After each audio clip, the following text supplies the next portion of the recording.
Exelon's Clinton nuclear power station on the chopping block for closure in 2017. We have made the decision to shut this plant down and retire it. Lawmakers in a scramble to pass legislation to save Clinton and a second Exelon nuclear plant in the Quad Cities. The entire future of Downstate, Illinois is at stake here.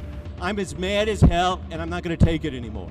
Nearly 700 jobs at the power station, averaging $90,000 a year. Another 1,200 indirect jobs could be unplugged. We will fight to the last day to keep them here. Anyone familiar with Macon County and DeWitt County knows those jobs don't grow on trees. 4,200 direct and indirect jobs combined will be lost at Clinton and the Quad Cities, $1.2 billion in economic activity. The bottom line, the Clinton plant is a money loser. The Clinton power station has lost about $450 million over the last 7 years. Exelon is looking for legislative help to make it more competitive with cheap natural gas and heavily subsidized wind and solar power. It would create a zero emission standard, which would allow the power prices here at this plant to be subsidized and to the tune of just allowing the plant to break even. Job loss, the loss of property taxes. Closing the Clinton power station would also mean higher electric rates across central Illinois. That will be a massive rate hike on consumers that live well outside of Clinton, DeWitt County, and central Illinois. Grid operator MISO reports the loss of Clinton and coal-fired power plants could create a shortfall of electric power in central Illinois by 2018. If the grid operator itself is saying there's a possible deficit coming in 2018 with these closures, that's a serious problem. State Senator Chapin Rose tells me lawmakers are still working to craft a deal that could possibly save both Clinton and the Quad Cities. You get to make a decision like this, once or twice a century. I've had discussions with executives at Exelon, both the CEO as well as members of his team.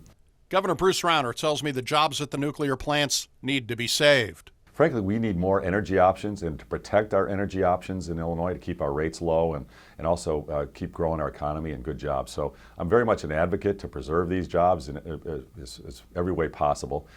Another hurdle for Exelon is predatory pricing by Missouri utilities, which are dumping cheap power into Illinois.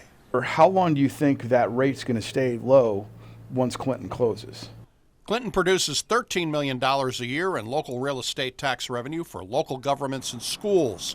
Richland Community College could lose over $1 million a year, while the Clinton School District would need a tax hike or cuts just to keep programs the way they are. When you've just cut your budget because of the state by over $2 million, to be looking at another cut in that range, that's pretty devastating.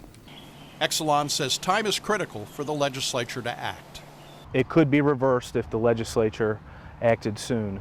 The legislature adjourned on June the 30th. If a deal is struck this summer or in the fall, they're not scheduled to return until after the November elections. How cheaply and efficiently we can deliver stable power is what's at stake for the next several decades in our state. The people of Illinois are saying, I'm as mad as hell, and we're not going to take anymore. Ladies and gentlemen of the House, let's act on Clinton. Let's act on the Quad Cities. Even if the plant closes, local leaders look for a bright side. And if we lose 50% of our revenue in this county, as we're telling people, we will survive. Time is of the essence before Clinton is unplugged. For the I-Team, Doug Wolfe, WAND News.